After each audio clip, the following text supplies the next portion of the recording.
Here is the recap of the first 2 seasons of Monarch Legacy of Monsters. In this series, we are constantly thrown around in time, so to make it clearer, I will tell you the whole plot in chronological order.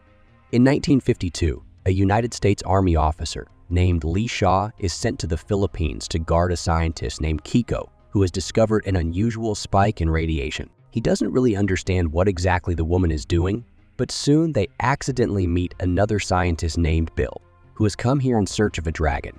The man tells them that there is a certain path in the legends, and it was on this route that the creature was spotted. Kiko realizes that this path coincides with the traces of radiation she discovered. After a while, they find a warship that could not possibly be here. And soon they are attacked by a huge flying monster, but the main characters manage to escape. The trio realizes that they have encountered a new species of creature, and there are likely more than one. They name them Titans and create an organization called Monarch. 2 years later, the protagonists present their discovery to the generals of the United States Army, and they begin to sponsor the organization. Scientists want to study the Titans and understand how to coexist with them in the same world, and the military wants to destroy them. Kiko and Bill are not happy about this, but they can't do anything about it. In the end, with their joint efforts, they lure out a Titan, and it turns out to be Godzilla. The military detonates an atomic bomb and believes that the monster is destroyed. Afterwards, the 3 protagonists agree that they will be careful to share information with the army. After a year, the main characters stalled with the research, and the military intends to stop funding, thinking that there are no more Titans. However, Bill believes that under the ground there is a network of tunnels where the monsters live. This is how the giant creatures have no problem hiding from humans. By this time, Lee Shaw falls in love with Kiko, but this interferes with their work.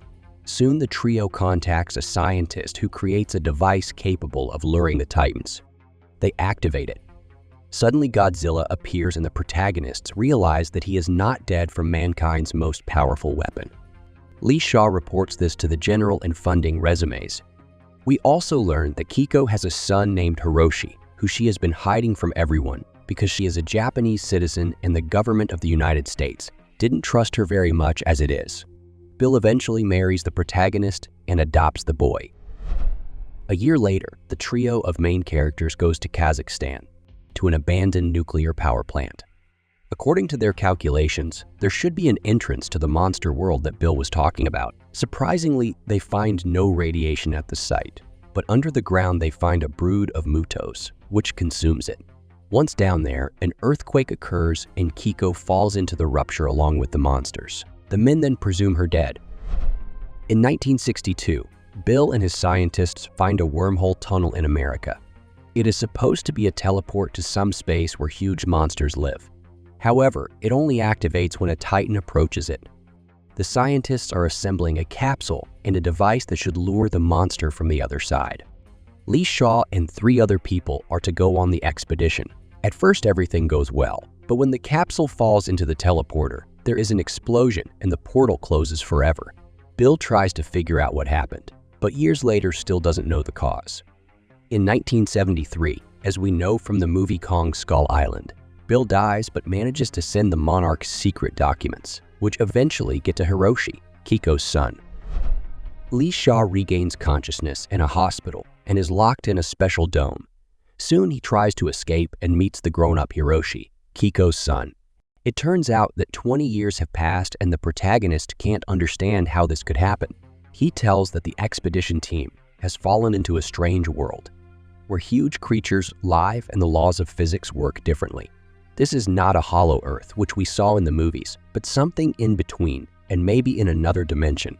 The team spent about 7 days there and all but the main character died. Then Lee Shaw was accidentally sucked into a portal and ended up here. The Monarch does not believe in the story of the man, so he is sent to a special sanatorium and is considered crazy. As we know, in 2014, there was a battle between Godzilla and the MUTOs in San Francisco. During the battle, thousands of people died and their homes were destroyed. School teacher Cate, along with her students at the time, evacuated over a bridge and got caught in the middle of the battle. The bus with the children fell into the water and she survived. Arriving at the evacuation camp, her father, Hiroshi, Kiko's son, informs his daughter that he urgently needs to leave the country, and soon she learns that her father's plane has crashed. The girl goes to Japan, as there he had an apartment with an office, and she decided to settle all the paperwork. Arriving there, she discovers that Hiroshi had a second family on the side, and learns that she has a half-brother named Kentaro. Together, they go to Hiroshi's office and find some old documents from the Monarch organization. The teens don't know what it is and ask Kentaro's friend named May for help. The girl is not a bad hacker, so she can easily decipher the data, but there are so many of them that the protagonists can't understand what they have found at all. At that moment, Monarch receives a signal that their organization's documents have been exposed online. Tim, an ordinary employee, decides to figure out what's going on, and together with his colleague, Operative Duval, goes to Japan. They try to capture the teenagers, although they do not wish them harm. But everything goes wrong, and the protagonists manage to escape. Kentaro also finds a booklet in his father's office with a certain guest house for old people and the name Lee Shaw. The teens head there, where they discover an aged officer. After finding out who they are and what they are in for, the man helps them escape. Afterwards, together they realize that Cate and Kentaro's father may still be alive. With the help of Hiroshi's notes, they realize where to look for him and head to Alaska. Arriving at the place, the main characters discover the destroyed plane of their father. However, they soon realize that he did not die in the crash, as there is a tent nearby. Suddenly, another Titan emerges from under the snow, which is able to absorb any heat, freezing everything around it. The protagonists manage to escape, but in doing so, they lose their airplane. They decide to find the nearest settlement, and Kentaro gets separated from the group. The guy finds an old abandoned research station and traces that his father was here. There he contacts Monarch, who have already noticed an unusual radiation spike in Alaska, after which the organization rescues all the main characters. The group is put behind bars, and Duval informs May that they know who she really is. It turns out that the girl used to work for Apex Cybernetics Corporation, which we first heard about in the movie Godzilla vs. King Kong. May considered their activities unethical and encrypted all the data. She then fled to Japan and changed her name as Apex started looking for her. Meanwhile, the teens think they are about to be killed, but the Monarchs are not villains and soon let them go.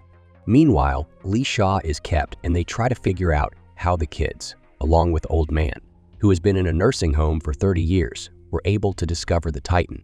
The old man says he knows a lot more, but Monarch has never listened to him and thinks he's crazy. Meanwhile, Duval and some other operatives in the organization don't agree with the way their superiors react to the threats.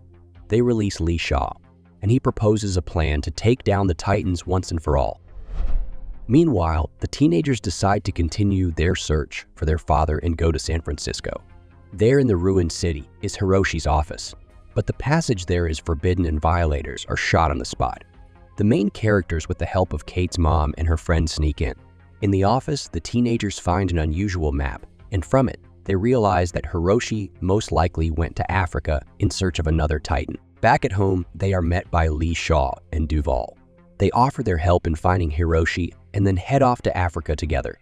Meanwhile, Tim and a Monarch deputy director named Natalia Verdugo try to figure out what Lee Shaw and the teens are up to. They find Hiroshi's office and guess where exactly they should look for the main characters. Lee shows up with the children in Africa and finds the place indicated on Hiroshi's map. There they see their father in the distance, but he panics and yells at them to get out as soon as possible. It turns out the man has activated a bait for the Titans, and in a moment a huge monster awakens, Godzilla himself. Hiroshi escapes, and we see that Tim has also flown in with a team of operatives. His helicopter crashes, but the man survives. The main characters also manage to escape, but the teens are upset that their father has once again abandoned them. Lee Shaw offers them to solve the Titans' problem once and for all, as he has a plan. The kids refuse, and he takes Hiroshi's map from them. Arriving at the airport, the teenagers learn that May has been kidnapped by some people. They contact Tim and ask him to help them find their friend. It turns out that she was taken by people from Apex Corporation. Its CEO Brenda blackmails May and wants to force the girl to spy on Monarch, but she refuses. At that moment, Cate asks Verdugo, Monarch's deputy director, to help her free her friend, and in exchange the protagonist will help them find Lee Shaw, as he is up to something not so good. Eventually May is freed, and the protagonists go in search of the old man. Verdugo makes an appeal, because of which the public finally learns about the existence of the Monarch organization. Meanwhile, Lee Shaw and his new team arrive in Alaska. They capture the Monarch base and take all the equipment from it. Then they find a portal next to a heating titan. They blow up the teleporter, causing the other wormholes on the planet to start emitting more and more radiation. The Monarch sees this and realizes that dozens of huge monsters could come to our world if the old man isn't stopped. Digging through old documents, the protagonists guess that Lee Shaw is going to Kazakhstan, to the same nuclear power plant where Kiko died. Eventually, the teens find him and ask him to stop, but he refuses and blows up the portal. However, the explosion causes the old man, Cate and May, to fall into the wormhole. Kentaro, Tim, and Hiroshi, who has appeared, realize that Monarch will not help them get the protagonist out of there. They decide to take their only opportunity and contact Apex Cybernetics Corporation. Meanwhile, the rest of the characters find themselves in the Between Worlds. Lee Shaw tells them that time flows differently here, and they need to get out of here. Suddenly, they meet Kiko, who has only been here for 57 days. Together, they find Lee Shaw's old capsule and use the bait to summon Titan, thus activating the portal. Godzilla and a flying dragon appear. They begin to fight, and in the chaos that ensues, Lee Shaw sacrifices himself so that the others can be saved. The capsule is thrown to the surface, where the Apex Corporation has been waiting for them for 2 years. Cate, Kentaro, Hiroshi, and even Kiko are finally reunited. However, suddenly a siren sounds and the main characters are ordered to hide. They are on Skull Island, and at this point King Kong goes on a big rampage. This is the end of the first season. After the operation to bring the main characters back, King Kong goes on a rampage, forcing everyone to flee Skull Island in a hurry. However, the main characters cannot leave Lee behind in the Axis Mundi, so they sneak back and try once again to open the portal to bring him back. They send the capsule into the portal, and Lee manages to jump inside. However, a tentacled monster known as Titan X sneaks into our world along with him. In the ensuing chaos, Verdugo, Monarch's deputy director, is killed, and Tim takes over her duties. King Kong then appears and drives Titan X off the island. We are transported back to 1957. Keiko, Lee, and Bill had already picked up the trail of this Titan back then. They sailed to a remote village where the people had worshipped a certain deity for centuries. The locals aren't very friendly toward the scientists and try in every way to drive them away, but in the end, the main characters witness the Titan's appearance. From a nearby cave, what could be described as its offspring, the so-called scarabs, began to swarm toward it. Afterward, the monster swims away without harming anyone. Bill realizes that Titan X has a specific migration route and decides to find all the locations it visits in order to study it. Also, during this trip, feelings flare up between Lee and Keiko, and they sleep together. But they decide that none of this is right. At first, Lee even wants to leave the team, but he can't abandon his friends, so he stays. In the present, the Monarch's ship pursues Titan X, which is heading toward a populated area, a situation that could result in massive casualties. Hiroshi thinks he can distract it using a special device, but his attempt fails. Meanwhile, it turns out that one of the scarabs has made its way onto the Monarch's ship. Working together, the main characters manage to wound it, and the creature emits a sound that Titan X responds to. It turns around and charges toward the ship. Then Lee gets into a boat and throws the scarab into the ocean, which distracts the monster, and it swims away in an unknown direction. While the other main characters try to figure out what to do about the new threat, Cate blames herself, since it was her decision that allowed Titan X to enter our world, and it turns out that people died because of her. She returns home to San Francisco to her family, whom she hasn't seen in 2 years, since, as a reminder, time passes more slowly in the Axis Mundi. Cate gets drunk and heads to the ruined bridge where children from her class had died in the past. There, she steps into the water and feels a strange vibration. It's as if she can sense Titan X. Cate decides to return to her friends and help them find the monster. Meanwhile, Monarch's leadership decides to let Apex Corporation take charge of the operation to resolve the issue with the new Titan. A man named Jason is put in charge, and his team begins to command the Monarch ship. To make matters worse, the main characters are put on the wanted list, as they don't trust Apex, suspecting that the corporation is playing its own game. So they want to find the monster on their own, and to do so, they head to Hiroshi's workshop to get bait for Titan X. However, it turns out that Apex got there first and stole all the equipment. Brenda offers May a chance to return to Apex. We learn that May used to work for the corporation but fled, taking a very important code with her. She agrees, as she wants to find out exactly what Apex is up to. Meanwhile, the other main characters decide to break into the corporation's headquarters to retrieve Hiroshi's stolen device. May helps them with this. However, they discover that the device has already been dismantled. On top of that, in the laboratories, they find animals illegally taken from Skull Island, on which the corporation is conducting some kind of experiments. The main characters are ready to escape, but at the last moment, they notice Bill Randa's old documents. It turns out he has finally finished mapping Titan X's route, and they discover where to find it next, namely, in the very village where Keiko, Lee, and Bill first encountered it in the past. May is thinking of leaving Apex, but Brenda explains exactly what their department does.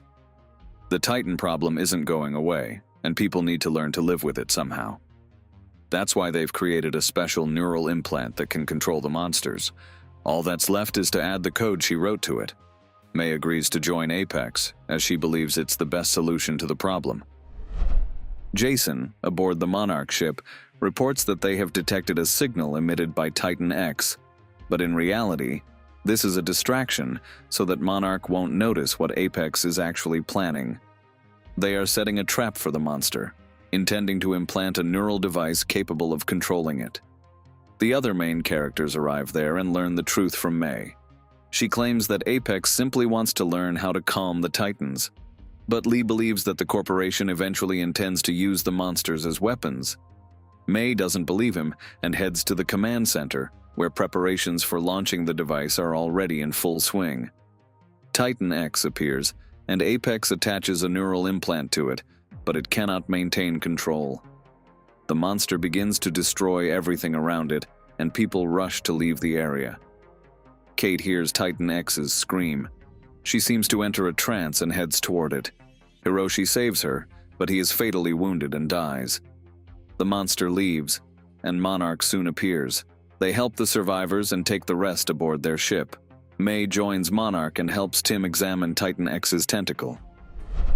Some time passes, and after Hiroshi's funeral, the main characters head to see Suzuki, with whom Monarch had worked in the past.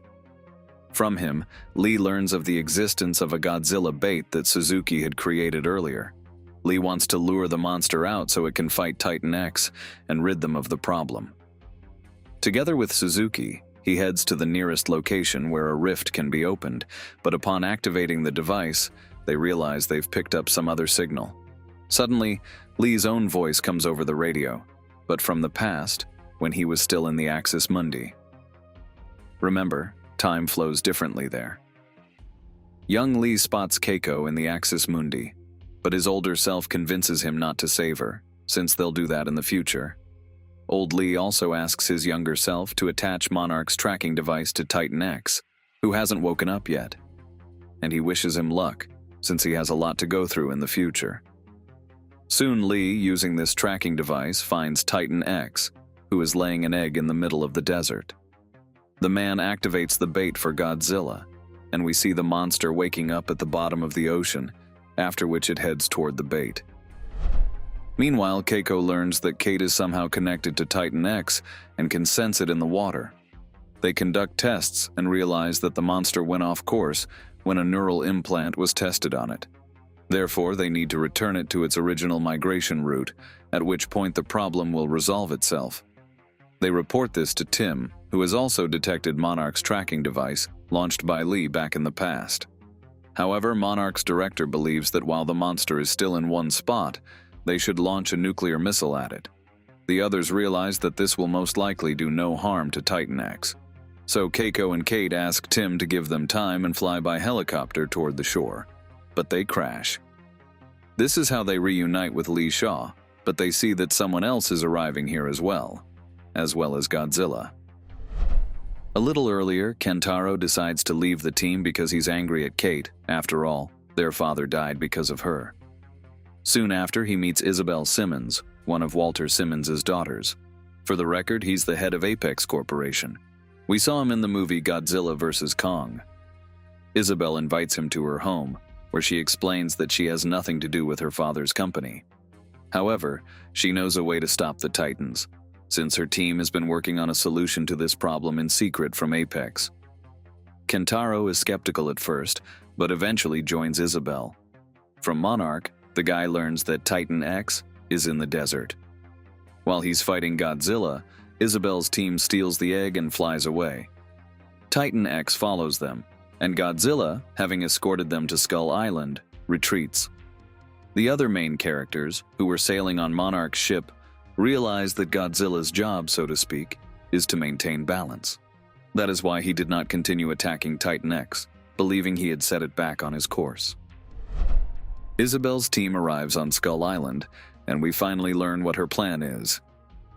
She wants to create a stable portal to the Axis Mundi and use the time distortion to her advantage, specifically for time travel. Kentaro, by the way, wants to go back in time and save his father, who also spent a short time in the Axis Mundi. Isabel needs to get rid of Kong with the help of Titan X so he won't interfere. Her team temporarily puts Titan X to sleep and attaches a neural implant to him, but uses it to amplify the creature's aggression. This way, she sets Titan X against Kong, and they fight for a while. Meanwhile, the other characters arrive on Skull Island.